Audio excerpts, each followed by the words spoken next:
একই ছাদের নিচে দেখা মিলল বলিউডের দুই মহাতারকা শাহরুখ খান ও সালমান খান এবং ভারতের প্রধানমন্ত্রী নরেন্দ্র মোদীর। ভারতে এই মুহূর্তে আলোচনার কেন্দ্রবিন্দুতে বিশিষ্ট সাংবাদিক রজত শর্মার কন্যা দিশার বিবাহোত্তর সংবর্ধনা অনুষ্ঠান।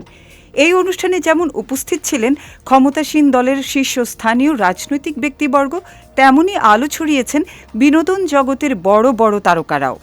রাজনীতি ও বিনোদন অঙ্গনের এই বিরল উপস্থিতি অনুষ্ঠানটিকে এক রাজকীয় মিলন মেলায় পরিণত করেছে। ভারতীয় গণমাধ্যমের খবর অনুযায়ী দক্ষিণ ভারতীয় রীতি মেনে তামিলনাড়ুর আইনজীবী সুদর্শন এম.জের সঙ্গে বিবাহ বন্ধনে আবদ্ধ হন দিশা। এই বিয়ের মূল আকর্ষণ ছিল এর রাজকীয় অতিথি তালিকা। প্রধানমন্ত্রী নরেন্দ্র মোদী ও কেন্দ্রীয় স্বরাষ্ট্রমন্ত্রী অমিত শাহর উপস্থিতির পাশাপাশি বলিউডের দুই মহাতারকা শাহরুখ ও সালমানের অংশগ্রহণ অনুষ্ঠানটিতে বাড়তি মাত্রা যোগ করে।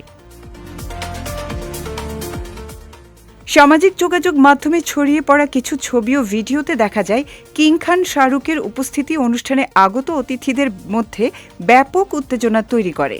নিজের ম্যানেজার পূজা দাদলানিকে সঙ্গে নিয়ে অনুষ্ঠানে হাজির হন তিনি। অন্যদিকে ভাইজান সালমান খানও পরিবারের সদস্যদের নিয়ে যোগ দেন এই আয়োজনে।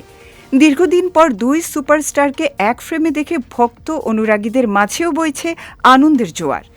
অনুষ্ঠানের এক পর্যায়ে যোগ দিয়ে আয়োজনের জেল্লা আরও বাড়িয়ে দেন ভারতের প্রধানমন্ত্রী নরেন্দ্র মোদী। ভারতের বিনোদন অঙ্গনে বর্তমানে ব্যস্ত সময় পার করছেন দুই খানই। শাহরুখ খানকে সামনে দেখা যাবে কিং সিনেমায়, যেখানে তার সঙ্গে থাকছেন সুহানা খান, দীপিকা পাড়ুকোন ও অভিষেক বচ্চন। অন্যদিকে সালমান খান ব্যস্ত রয়েছেন অপূর্ব লোখিয়া পরিচালিত মাতৃভূমি সিনেমার কাজ নিয়ে। এতে তার বিপরীতে অভিনয় করছেন চিত্রাঙ্গদা সিং।